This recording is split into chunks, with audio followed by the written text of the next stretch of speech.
Hey guys, I am Cody. I used to very much want to be an LA girl. So much so actually that I married a very LA guy. He's a DJ from Los Angeles. We have been married for 16 years, and through all of that we have ultimately evolved to want to live as much off of our land and be as self-sustainable as possible. We are in our second year working on that, so it's definitely a work in progress. Definitely takes time. I wanted to welcome you guys to my kitchen today. I am doing a ton of cooking from scratch. When I got married, it was not something that I was interested in. I did not know how to make anything at all from scratch. One of the things that I have found about living on a homestead is that we want to live as frugally as possible. So I try to cook all of our meals from scratch whenever possible at all. That means I'm cooking constantly. When we got married, I didn't know how to do anything. I didn't know how to cook anything at all. So all of what I am able to do now is what I have learned in the last 16 years. And I wanted to share with you guys today a few things that I have added to my kitchen that has been super beneficial. Before I tell you though, I am really curious. Do you guys have things in your kitchen that have made your cooking from scratch or cooking at all more enjoyable? If so, let me know, comment down below. So the first few things on my list are pretty basic things that you would probably expect everybody to have.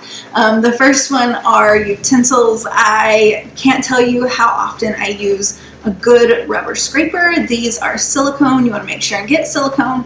I am speaking from experience when I say that I have bought not silicone ones, gone to stir something that is really hot and brought it back up, and all of the spatula didn't come with it. And so you don't want that. That is not good. So a good silicone rubber scraper or spatula is necessary. I have 6 of these. I ordered them off of Amazon. If you guys are interested, I will link them down below.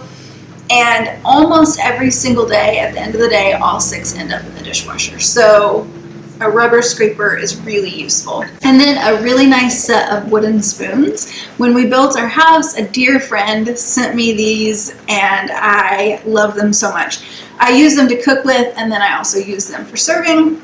And then the last utensil is a really good knife. It's so much more enjoyable to chop and dice stuff up if it is easier to do it, and so a good sharp knife is necessary. The next one on my list is a bench scraper. That's what this thing is called, and I love this one. It's metal, so I don't have to worry about it breaking or melting, which is really handy. But I use this thing for so many things. It's not sharp, but it can cut through bread dough super easily, and so I use it anytime I'm making bread to help me portion things out.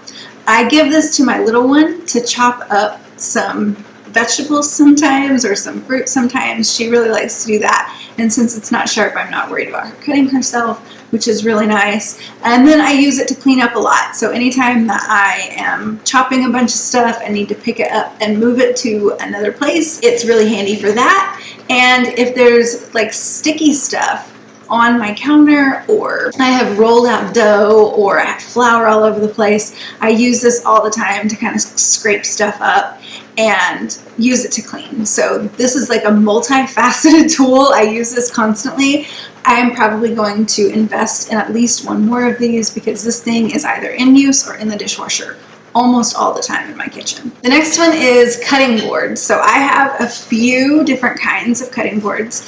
I really love the wooden ones, but I do have plastic ones just for if I'm cutting raw meat. The wood ones are not great for that, but I do love the wood ones because they're so pretty. Anytime that I can add something pretty to my kitchen, it's helpful. If it's a pretty environment and I like looking at it, then I'm going to want to be in that room more often. And I have found that if I try to make my kitchen as pretty as possible, then I want to be in it cooking. I use these not just to chop stuff, I also use them for serving platters because they're so pretty. And then I also just have them in my kitchen on the counter, and I keep them out all the time because I like to look at them. The next one is really good pans.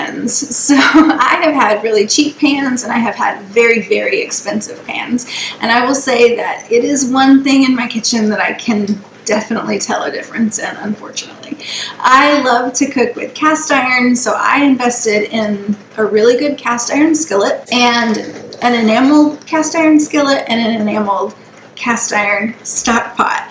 And I use the enameled cast iron pieces every day. So they are getting hand washed sometimes multiple times a day, and I love that they both have lids. They just make cooking that much quicker, that much easier, and that much cleaner. It is definitely something that if I had it all to do over again, I would invest in, because I like to look at them. They're pretty, so that's helpful, but they also do just a really good job of what I'm needing them to do. The next three on my list are things that, I don't know, maybe are a little bit silly. They don't feel silly to me now, but they did feel silly to me to like think that they were so important when I first started doing them. So the first one was investing in parchment paper. So I buy parchment paper in bulk. I use it all the time. I use it obviously to bake things with. That way I don't have to grease a pan, but it also just makes cleanup a lot easier. Anytime that I'm cooking something in the oven that I can use parchment paper with, I definitely will. But I also use it in the freezer. So if you saw my video where I made some make-ahead biscuits, I put parchment paper down before I put the biscuits on, because just like in the oven, things stick to pans in the freezer too. Next one is having a butter dish that is on the counter and not in the refrigerator. I did not know that you could not refrigerate butter. So it doesn't stay good as long, obviously, on the countertop as it does in the refrigerator or freezer, but it does stay good for several weeks. And I will say it never makes it to several weeks in our house ever. So having a butter dish on the counter means that I don't have to wait for butter to soften if I am making something that needs softened butter. So a lot of baked goods, a lot of the breads that I make require softened butter. And if I had to either think ahead about what I'm going to be making later, or if I am going to have to pull it out and then wait, a lot of times I wouldn't end up making those things. Having it out all the time gives me tons of options of what I can make a lot faster. Having a butter dish on your countertop has been a game changer for me. And then last, I have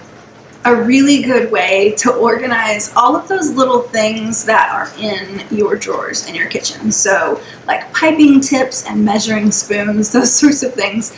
It can be really frustrating if you are in the middle of making a recipe, especially if you haven't been cooking from scratch for very long, and you need to grab a measuring spoon and you open your drawer and they're just floating everywhere. And so what I did about a decade or so ago was I just picked up one of these pencil boxes at Walmart when all of the back to school stuff was on sale, and I think I spent like 50 cents on it, and it has been in a kitchen drawer for me ever since. So I just have all of those little things that very often can get lost in a kitchen drawer, and I always know exactly where they're at. But the other great thing about this too is that if I am going to say like my sister's house or my church or something, and I am going to be cooking some stuff, I always grab this and throw it in my bag or my basket because it's easy to carry around, and I know that I am going to have all of the things that I need to cook no matter where I'm at. My last one, and I would say that this is maybe kind of a bonus one because it does require you to have a Kitchenaid stand mixer, which I have mine back there. It's so pretty and I love it. I use that thing all the time.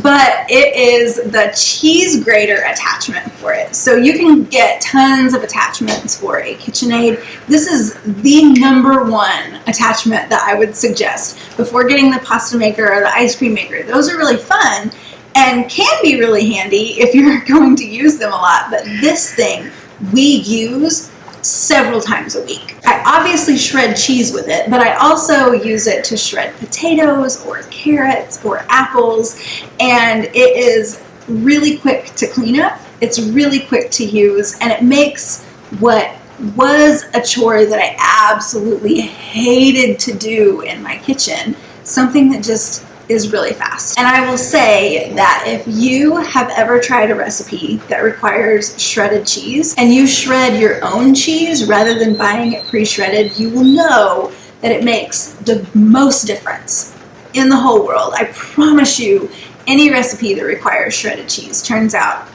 way better if you shred it yourself, because you're not getting that caking agent that's in there, and it kind of gets gritty, and it's just, it's not as good. Shred it yourself. And if you have a Kitchenaid stand mixer, getting this attachment will change the game when it comes to shredding cheese in your kitchen. So that's it. Those are the things that have really made cooking a way more enjoyable experience for me. And quite frankly, since I enjoy doing it, I'm gonna do it way more often.